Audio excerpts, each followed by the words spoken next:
Hello दोस्तों, आज की कहानी है आज ही क्यों नहीं। एक बार की बात है कि एक शिष्य अपने गुरु का बहुत आदर सम्मान किया करता था।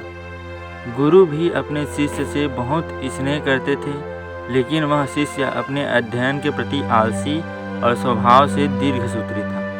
सदा स्वाध्याय से दूर भागने की कोशिश करता तथा आज के काम को कल के लिए छोड़ दिया करता था। अब गुरुजी कुछ चिंतित रहने लगे कि कहीं उनका यह शिष्य जीवन संग्राम में पराजित न हो जाए। आलस्य में व्यक्ति को अकर्मणीय बनाने की पूरी सामर्थ्य होती है। ऐसा व्यक्ति बिना परिश्रम के ही फल की इच्छा करता है। वह शीघ्र निर्णय नहीं ले सकता और यदि ले भी लेता है तो उसे कार्यान्वित नहीं कर पाता। यहाँ तक कि अपने पर्यावरण के प्रति भी सजग नहीं रहता और न भाग्य द्वारा प्रदत्त शुभ अवसरों का लाभ उठाने की कला में ही प्रवीण हो पाता है। उन्होंने मन ही मन अपने शिष्य के कल्याण के लिए एक योजना बना ली। एक दिन एक काले पत्थर का एक टुकड़ा उसके हाथ में देते हुए गुरुजी ने कहा, मैं तुम्हें यह जादुई पत्थर का टुकड़ा 2 दिन के लिए देकर कहीं दूसरे गांव में जा रहा हूँ। जिस भी लोहे को इस वस्तु से तुम टच कराओगे तो यह स्वर्ण में परिवर्तित हो जाएगा।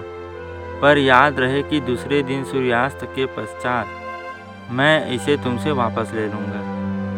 शिष्य इस सुअवसर को पाकर बड़ा प्रसन्न हुआ, लेकिन आलसी होने के कारण उसने अपना पहला दिन यह कल्पना करते करते बिता दिया कि जब उसके पास बहुत सारा स्वर्ण होगा तब वह कितना प्रसन्न, सुखी, समृद्ध और संतुष्ट रहेगा। इतने नौकर चाकर होंगे कि उसे पानी पीने के लिए भी नहीं उठना पड़ेगा। फिर दूसरे दिन जब वह प्रातःकाल जागा, उसे अच्छी तरह से स्मरण था कि आज स्वर्ण पाने का दूसरा और अंतिम दिन है। उसने मन में पक्का विचार किया कि आज वह गुरुजी द्वारा दिए गए काले पत्थर का लाभ जरूर उठाएगा। उसने निश्चय किया कि वो बाजार से लोहे के बड़े बड़े सामान खरीद कर लाएगा और उन्हें स्वर्ण में परिवर्तित कर देगा। दिन बीतता गया, पर वह इसी सोच में बैठा रहा कि अभी तो बहुत समय है, कभी भी बाजार जाकर सामान लेता आएगा।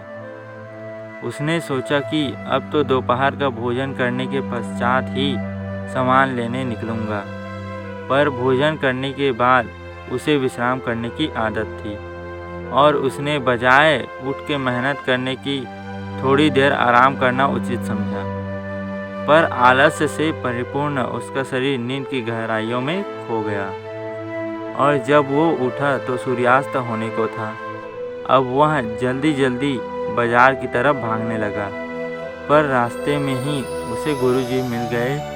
उनको देखते ही वह उनके चरणों में गिरकर उस जादुई पत्थर को एक दिन और अपने पास रखने के लिए याचना करने लगा, लेकिन गुरुजी नहीं माने और उस शिष्य का धनी होने का सपना चूर चूर हो गया। पर इस घटना की वजह से शिष्य को एक बहुत बड़ी सीख मिल गई। उसे अपने आलस्य पर पछतावा होने लगा। वह समझ गया कि आलस्य उसके जीवन के लिए एक अभिशाप है और उसने प्रण किया कि अब वो कभी भी काम से जी नहीं चुराएगा और एक कर्मठ, सजग और सक्रिय व्यक्ति बनकर दिखाएगा।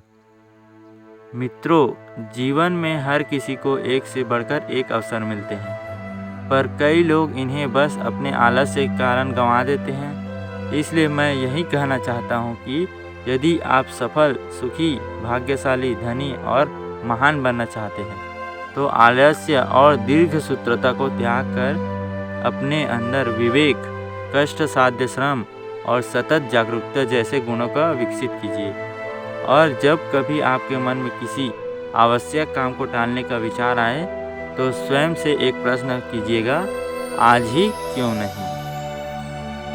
धन्यवाद दोस्तों। अगर ये कहानी आपको अच्छी लगी तो please subscribe, like, share and comment कर दीजिएगा।